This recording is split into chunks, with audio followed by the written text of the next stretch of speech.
सभी को जय मसीह की। मैं परमेश्वर का धन्यवाद करती हूँ कि मुझे परमेश्वर ने जीवित रखा कि मैं फिर से उसके नाम को ऊंचा उठा सकूं, उसके नाम को महिमा दे सकूं, उसके नाम की आराधना कर सकूं।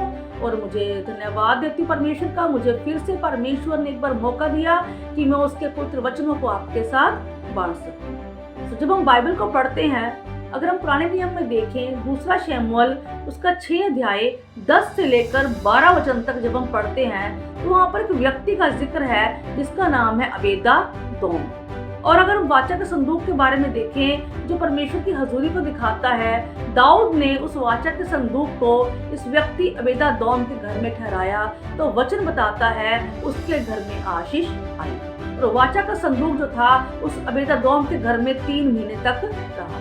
और वचन बताता है कि आशीष जो उसके घर में आई वो किसी से छुप नहीं सकी और उस आशीष की खबर जो है दाऊद राजा तक भी पहुंच गई। और परमेश्वर का वचन बताता है, जब हम पहला शमूएल 4 अध्याय 1 वचन से जब हम पढ़ते हैं, जब फिलिस्तियों की और इजरायलियों का आपस में युद्ध हुआ तो वहां पर अगर वचन को देखें तो इजरायली जो है फिलिस्तियों के हाथों से हार जाते हैं। और फिर अगर दोबारा फिर वो इजरायली कहते हैं कि हम दोबारा से फिर जो है फिलिस्तियों के साथ युद्ध करेंगे, तो वही वाचा का संदूक जो अबेदा-दोम के घर में था, जो 3 महीने तक उसके घर में रहा और उसके घर में आशीष आई, वो आशीष जो किसी से छुप नहीं सकी, वही वाचा का संदूक इजरायलियों ने कहा क्यों ना हम उस वाचा के संदूक को इस युद्ध भूमि में लाकर रखते हैं। वो बड़ी जय जयकार के साथ उस वाचा के संदूक को जब युद्ध भूमि में लेकर आए और जब फिर से उन्होंने फिलिस्तियों के साथ और इजरायलियों की आपस में लड़ाई हुई, वहां पर युद्ध हुआ तो इजरायली फिर से वहां पर हार गए। 2 बार जो इजरायली हैं फिलिस्तियों के हाथों से हार गए और बहुत सारे इजरायली जो थे वहां पर मारे भी गए। वही वाचा का संदूक जो परमेश्वर की हजूरी को दिखाता है, वही जो अबेदा-दोम के घर में था तो उसके घर आशीष आई। और वही वाचा का संदूक जो परमेश्वर के चुने हुए लोग थे, परमेश्वर की चुनी हुई प्रजा थी, वो इजरायली लोग जब उस वाचा के संदूक को उस युद्ध भूमि में रखते हैं तो इजरायली हार जाते हैं। क्यों? क्योंकि उन्होंने अपनी मर्जी को पूरा किया, अपनी योजनाओं को बनाया।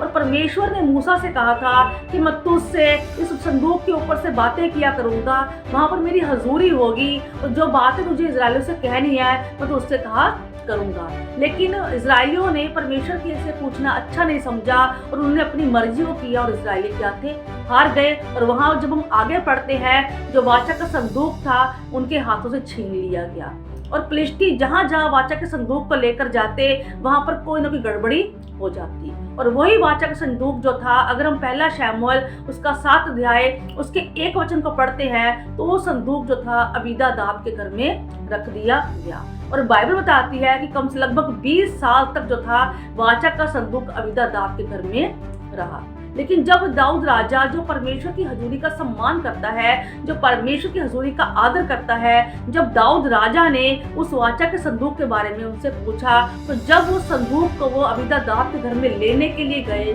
और वचन बताता है कि अबीदा-दाब ने अपने 2 बेटों को उनके साथ भेजा। और अगर हम आगे पढ़ते हैं, दूसरा शमूएल 6 अध्याय 3 वचन से लेकर जब हम 6 वचन तक पढ़ते हैं तो वहां पर हम देखते हैं कि जब वो वाचा के संदूक को बैलगाड़ी के ऊपर रखकर ले जा रहे थे और जैसे ही बैलों के पांव जो ठोकर खाने लगे तो जो अबीदा-दाब का बेटा उजा था, जैसे उसने उसको थामा वाचा के संदूक को, उसको संभालने की कोशिश की तो परमेश्वर का कोप जो था उस उजा के ऊपर आके भड़का और उजा था उस संदूक के पास ही मारा गया। क्यों? क्योंकि अगर हम देखते हैं वही वाचा का संदूक जो अबेदा-दोम के घर में 3 महीने तक रहा, वहां पर आशीष आई और चुने हुए लोग जो थे, इजरायली परमेश्वर की चुनी हुई प्रजा थी, जब वो वाचा के संदूक को युद्ध भूमि में रखते हैं तो इजरायली हार जाते हैं। वही वाचा का संदूक जो था अबीदा-दाब के घर में 20 साल तक रहा, लेकिन फिर भी क्या हुआ, जब उसको संभालने लगा उजा तो वहां पर उसकी क्या होगी, मृत्यु हो गई।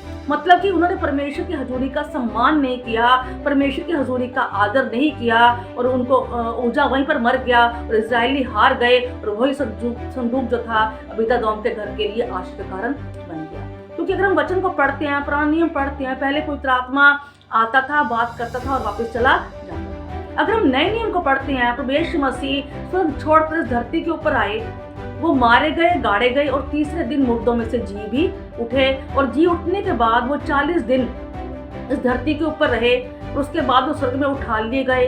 लेकिन उससे पहले वो अपना पवित्र आत्मा हमें देकर गए, जो हमारा मददगार है ना। आज वो पवित्र आत्मा आपको मेरे भीतर है, क्योंकि वचन कहता है कि तुम्हारा देह पवित्र आत्मा का मंदिर है। आज वो पवित्र आत्मा आपकर मेरे अंदर वास करता है। आज उसकी हुजूरी आपकर मेरे बीच में है, और हमें चाहिए कि हम उसकी हुजूरी का क्या करें, सम्मान करें, है ना। उसकी आज्ञा का पालन करके हम उसका सम्मान करें, उसकी इच्छाओं को पूरा करके हम उसका सम्मान करें, उसको पहला स्थान देकर हम उसका सम्मान करें। ये जरूरी है हम वही कार्य करें जो परमेश्वर को पसंद है। हम वो कार्य ना करें जो परमेश्वर के वचन के बाहर है, जिसे परमेश्वर पसंद नहीं करता। आज आप और मेरे को ये चाहिए कि हम उसकी हुजूरी का क्या करें, सम्मान करें। आज हम उसका आदर करें। वो आज हमारे भीतर है, वो आज हमारे अंदर है, वो आज हमारे साथ है, वो आज हमारे ऊपर है। अगर आज हम उसकी आज्ञाओं का पालन करके, आज उसको पहला स्थान देकर, आज उसकी इच्छाओं को पूरा करके, आज उसके वचनों के ऊपर चल के अगर हम उसका सम्मान करते हैं, तो जिस तरह से अबेदादोम के घर में वो वाचा का संदूक 3 महीने तक रहा, उस घर में आशीष आई और वो आशीष छुप नहीं सकी। इसी तरह से